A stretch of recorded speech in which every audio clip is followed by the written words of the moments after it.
Right, I've been messing around with shafts. This is chrome vanadium. Again, so another bar. Got it consistent from about here down to here. It's just a bit thin and, well, rubbish really. But there we go. It didn't cut very well down here. Anyway, this bar is nice metal and it can be hardened. A lot harder than what it is right now. So I'm making a spring-loaded centre. Now, usually a spring-loaded centre will look something similar to this, and in fact this could probably work as a spring-loaded centre. It's a spring-loaded centre punch, a really rough one at that. And the other thing we notice with this is it's got a bit of play in it which I don't like. So I'm going to attempt to get rid of all the wobbliness out of the end of it. And this is how I'm going to do it. So I've got my notepad. And I'm going to do a detailed drawing.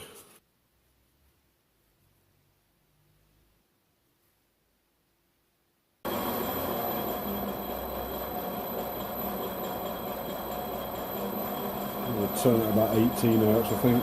Get out of that wobble.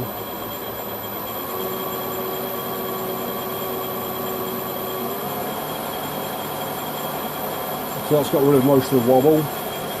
Just some cutting oil on. And come in and touch off. Right, all the R-tops touched off. Yeah, touched off at that. Zero that out. There we are. Take a cut on that.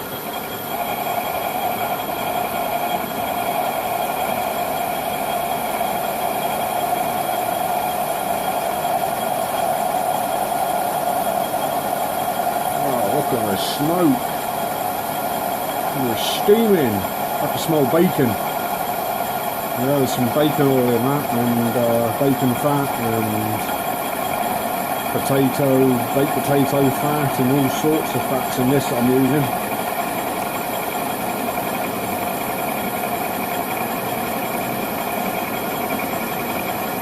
Well, I can smell bacon. I can definitely smell bacon. You get quite close to the chip, don't get too close. I've got 4 centimetres to play with there. And that's as brave as I am. Now it's still cutting on the back.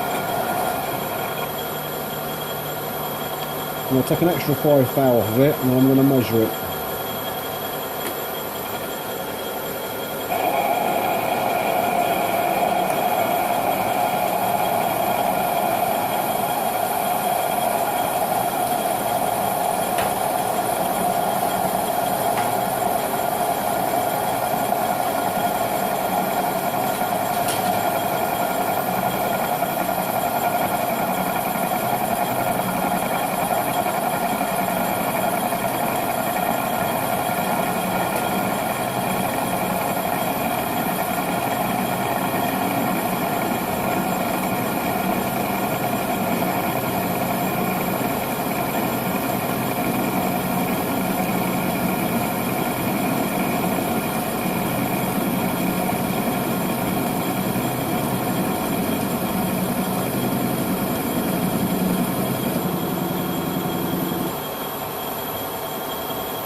I'll take rough measurements for a start, see how close we are.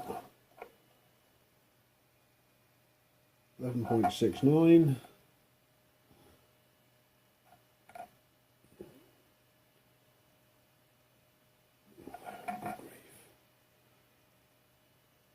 .9.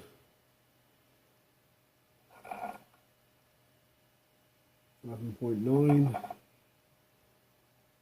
11.85. 11.72, so we're still tailing off towards the end there. That's a considerable amount. Going along with the tapping jig thing. So I've got a left hand turning tool in there, so I turned away from the chuck. I wanted 7mm on this, but I'm doing my amazing imperial to metric conversions and took 40 thou off per side, which is obviously 2mm, down from 8 to 6.1. So you can see the run out just here. I'll zoom in onto it.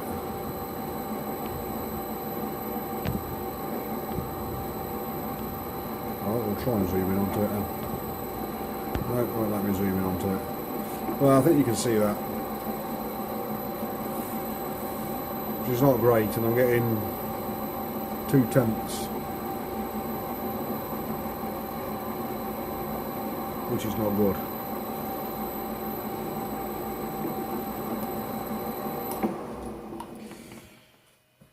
Well, the finish wasn't bad for a spring to sit on. This needs polishing for it to go through a bush. This back end will need polishing for it to go through a bush. Spring can sit on that quite happily, but yeah. Okay, let's take the steady out, this centre out. Which one's going to flex? Obviously flex up, down, round and round. Look how much run out they've got in that now. That's how much bent it is. Definitely bent. I think it's bent all over. I think it's bent. Yeah, it's just start again. Oh well. And that's the way it's going at the moment on this part. It's too thin. I've never made a part this long and this thin before. Thinnest I've made is 10.4mm so far, and that had a slight tape on it. This is just going out of kilter. Start again. It's going to be a bit shaky. I'll just put some threads on the end of that and board it to approximately 8mm to about this kind of depth, so just into the thicker portion. Now I want to part it off, but when I was parting the other side off, I got an interrupted cut a little bit, and I'd got my compound set up like this, and it was flexing because everything's going to flex that way. So I didn't like that very much. And something nasty happened. Yeah. So I'll have to touch that up a little bit, you reckon? Maybe get the oil stone of that and just touch it up a little bit. So we're back at the tap following device, and got the collet in the chuck, in the spindle.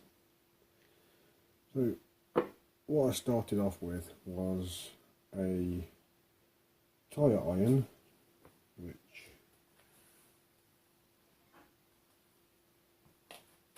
I've broken, and a towing eye. These are the threads off of it, the M12, the 1.75 threads out of a Citroen towing eye device. So that was either there or there, or which side it was on, and the threads extended out a bit further. I had like a screwdriver implement on the end for getting the towing eye cover off the bumper. Now, I didn't measure this. Should I say this? I just guessed. I was going off my spring. My spring completely extended is 55mm. So my initial thoughts were, I don't know if I've got the right spring here. I've got a few springs. Got the wrong spring. My initial thoughts were, put the spring on the back like that, and this is 65mm. As you can see, there's another 10mm at the end there. When it's uncompressed, I can still get a 10mm land. So the bush shown here in the hashings, this will be inside the bush, and then as soon as you start putting pressure on, it will be spring loaded.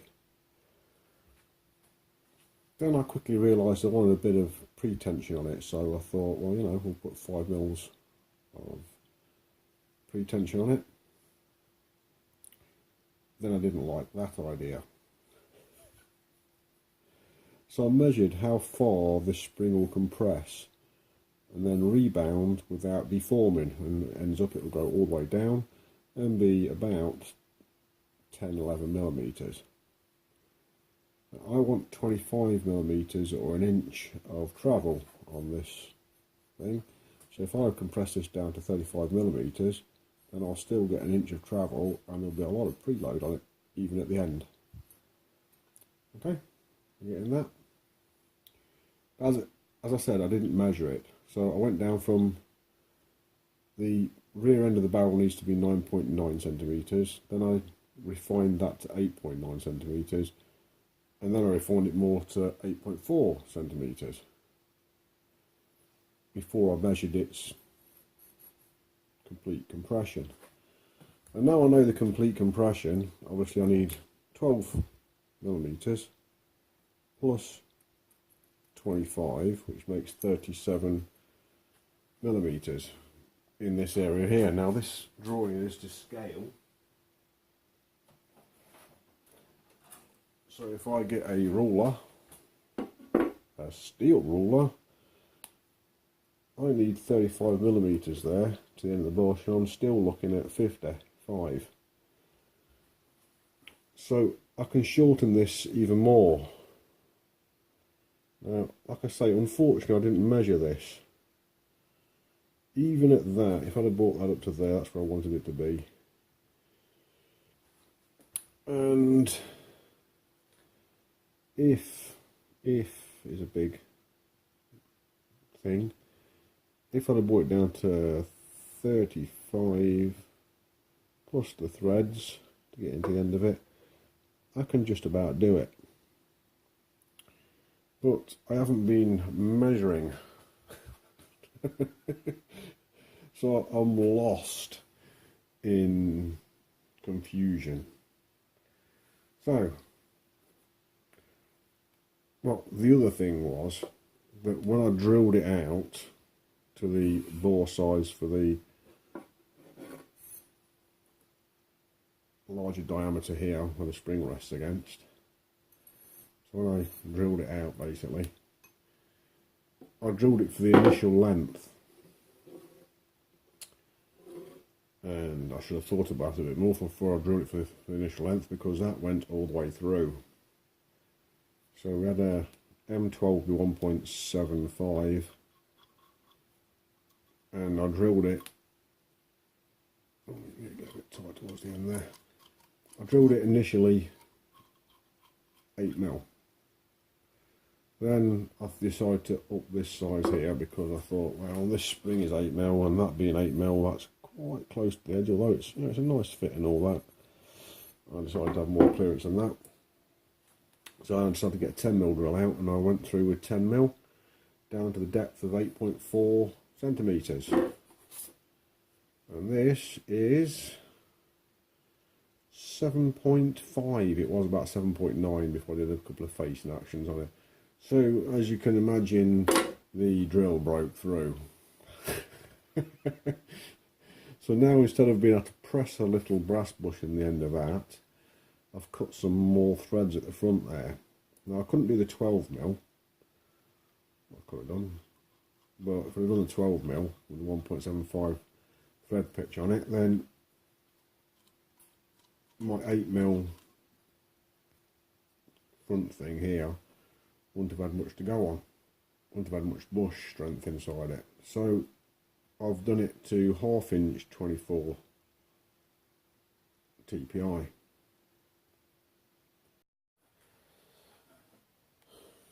Getting close now. So the crappy threads off of the towing eye and the end cap. Just got to face the back end of that, and then once it's complete, I will turn it to the same diameter. sweeten it up a little bit. In the front here, that piece of brass you saw in the collet, I single point threaded some 1/2 inch 24 threads on them and bored it out with my new little boring bar which I made. I was quite impressed with that. Spent some time, made that. Get a close up. Is it there? Yeah, close up. Not really. Let's put these down because they'll confuse the camera. Let's bring my finger up. So I made that. I think I still need to make some more clearance underneath here, but I'll do the trick. It's making a nice finish, to be fair. So, got brass on the fingers. I didn't single point that. I used a tap. I have a 1/2 inch 24, that's why I made that 1/2 inch 24 tap. That's the inside of the ball there, so that's the front end where the pusher will come out. This is the back end.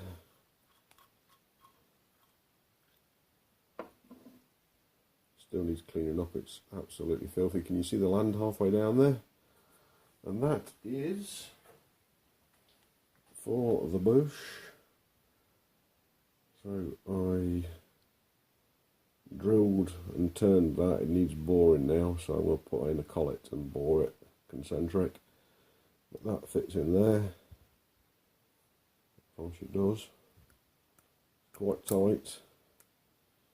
And that will get pressed in by this to its final length, which it will be all the way in. So that's the rear bush. I know it's quite long, but there we go. And that should give me 25-30 millimeters of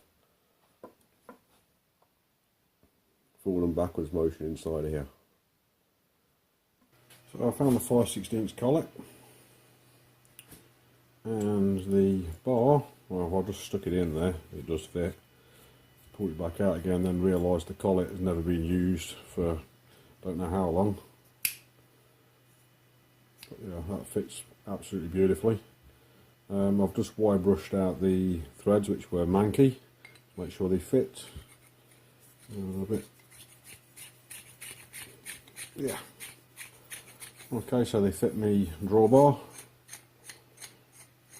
So we will reinsert it into the spindle, make sure there's no crud in that.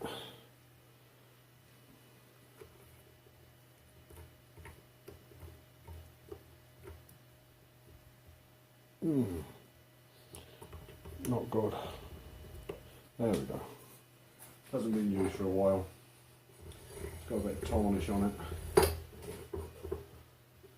which I'm not prepared to take off right now.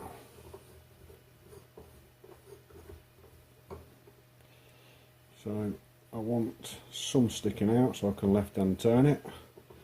So I give myself about 8 mil.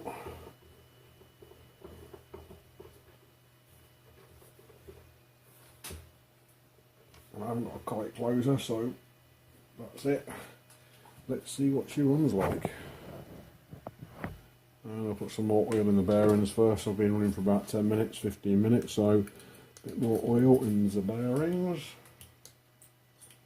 And so she looks like.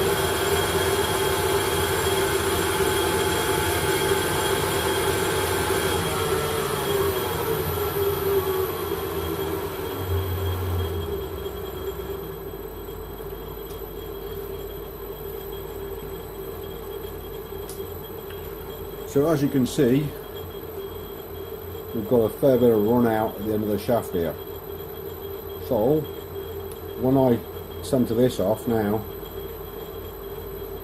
from the collet, which, well, it's a hard English collet, so it should be pretty bloody good, even though it's not been used for a while. I had a bit of tarnish on it.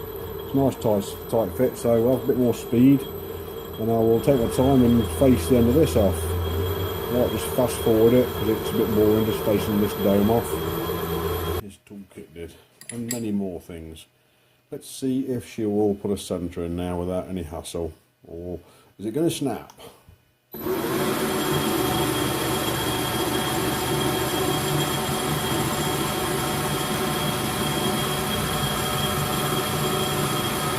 Let's try tightening the tailstock up, we might get somewhere. Oh, straight in. Totally unexpected. Yeah, straight in.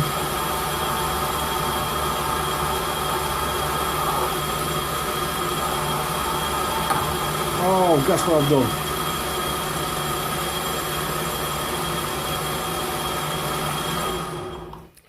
And that is it for the night. I don't want to have to sort that out now. So that little centre drill, it did what they do. Yeah, so I'm pretty happy how the lathe's cutting now because that's awesome. And I've just put it into that collet. I've moved it a few times and well, as far as I can see, that's perfect. Those digital indicators are very finicky. I can see the needle, it is moving less than a needle's width. I don't know if you can see that on the thing, but there you go. But since I've snapped this drill bit in, it's nothing else is happening tonight. I just wanted to see how good that collet was. I'll get over my disappointment and do some more tomorrow or something. Well, I'm a bit knocked. I've just snapped another centre drill. I'm starting to run out of them now. I'll have to order some more. And we're back, it's the next night. So, in my collection, I have this, and I believe it's carbide. It's 4mm. D1A or diameter, 4mm diameter. Yes, okay. Very funny. But I believe it is carbide. I couldn't tell if it's carbide or not, but it looks carbide to me.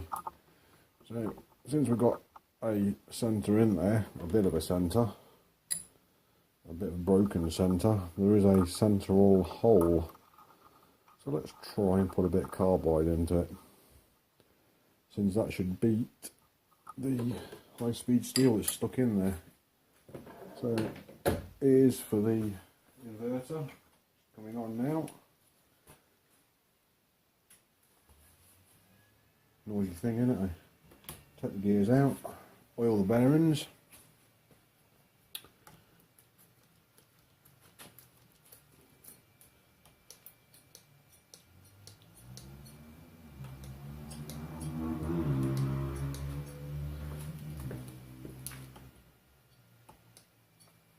Right, so the bearings are a quick shot, all the important ones. That seems to be spinning fast enough.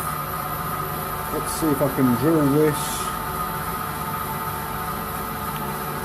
centre there.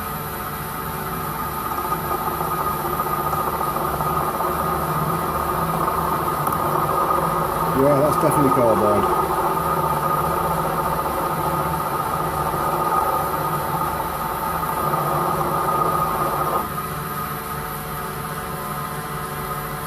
Still a bit of high speed steel left in there. And I think that's it. Stop it and have a look. That's worked. I think it has. Yep. I don't want to go in too deep with it because I want to put a centre in there, so I'm going to put the next size centre up from that in. And we'll drill a bigger centre in it and put up with a bigger centre in it. I found it. Awesome. Right. Trying to drop this is quite delicate. So, a carbide centre drill. My word. Here we go. See if we can do this without breaking this really expensive 20 something quid for a centre. Oh, I can't believe it.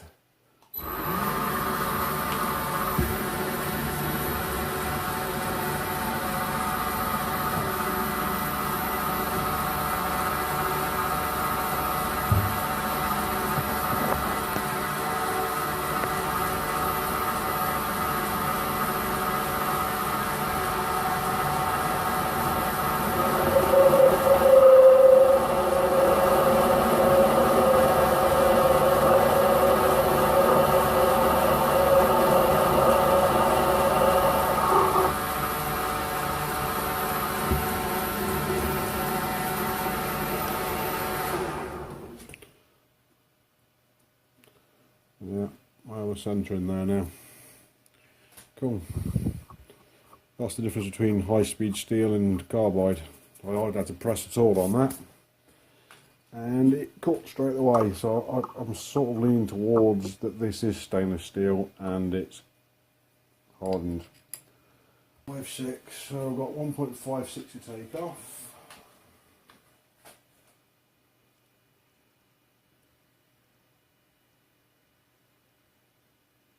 Somewhere there. 60 thou, so that's 30 thou per side. Oh, I'm knocking something. 30 thou per side, so we'll yeah, sorted.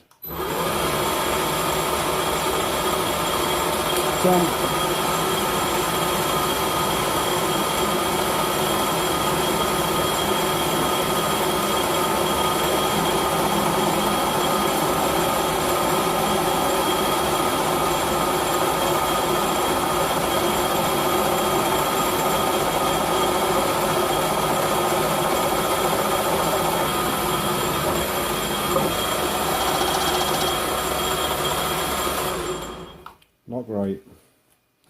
We all saw what happened there. Too much for the collet to hold on to. Oh, I can tighten it up a bit more now. That's amazing, isn't it? Unreal.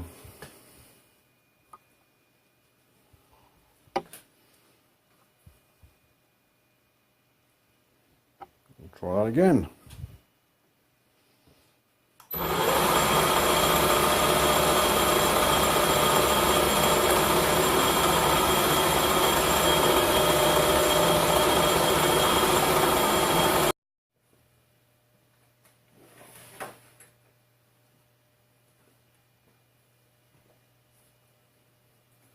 So, I am nearly complete on this shaft. I've got it in neutral actually, there we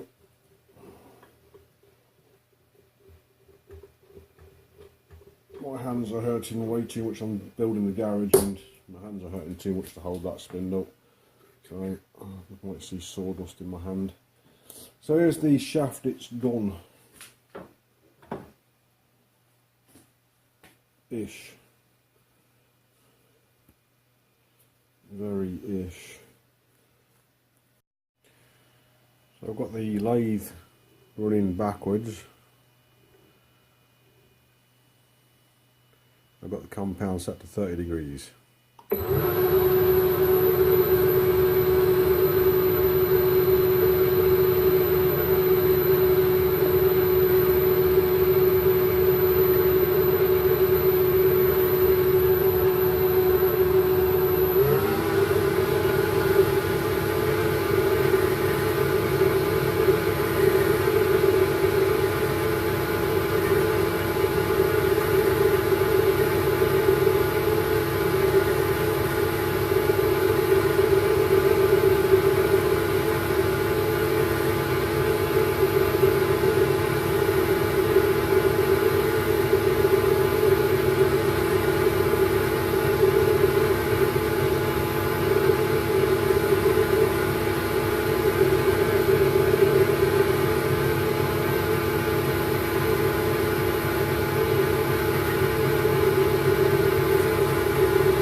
just need some sanding and polishing there, I think.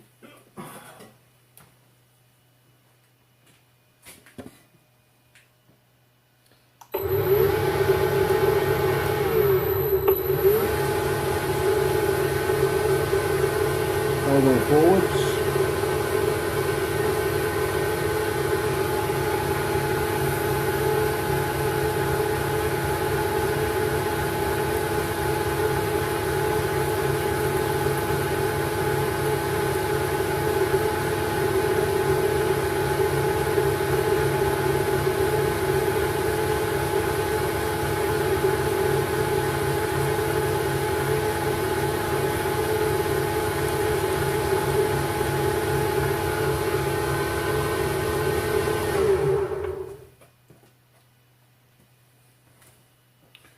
Let's see what we got.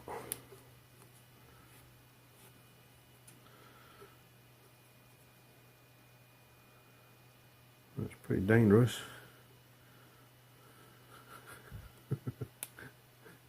Yep, pretty dangerous. One side gets up to where the land is and it's quite difficult to press in, and the other side goes up to where the land is and it's quite difficult to press in. Well, I think it's a press fit anyway, isn't it? I think that side just starts, doesn't it?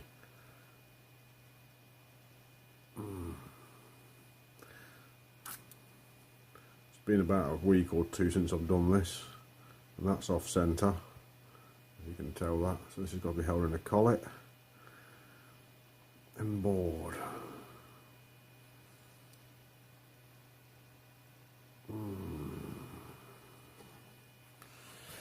Well, first operation is bore this out, half inch collet, bore that out, face that end off, blah blah blah. That's first, and then we'll see where we go from there. So that's what I'm doing at the moment. I'm just messing about, trying to get the tolerances absolutely right. I want this to be really good. I want it to be, just have 25mm of play, so just a full inch, and there to be no rock at all. That's what I'm aiming for. So I have it assembled. It's not finished yet, as we can see. Still haven't finished turning it yet, but we have the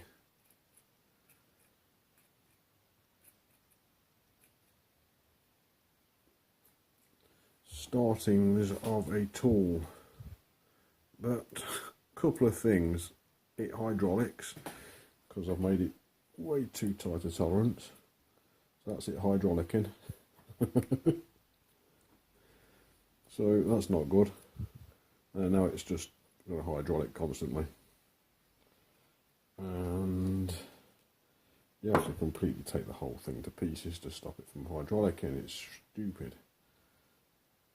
Nope, it's seized up this time. Okay. So it's a bit on the tight side, and, well, you heard it, it's just pushing that bearing out the back now. It's a bit tight. But all the parts are there, all the parts fit. So I think now what I'm going to do is I'm going to get some lapping compound. By the way, the other bush is in the back there. I'm going to get some lapping compound now. I'm going to lap that bearing to that bearing. There's just some tight spots and some not tight spots. And that bearing's held in nicely. You know what I mean? You just don't know what it's going to do. I think there might be a bit of dirt in there.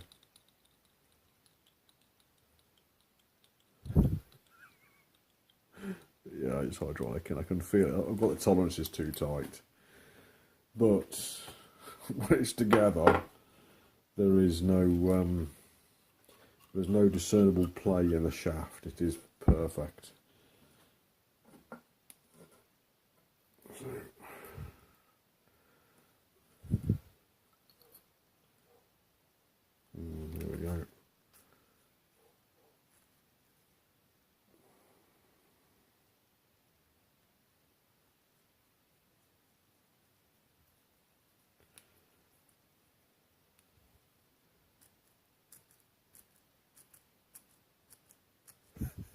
hydraulic in. I've got to put some breathe holes in it, and its spring isn't springy enough.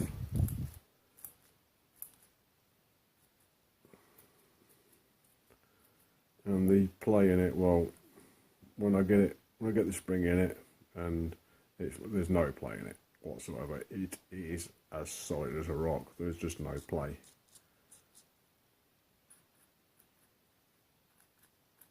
I'm going to have to drill some air holes for it. There's no play. It doesn't move at all. So that's nearly done now.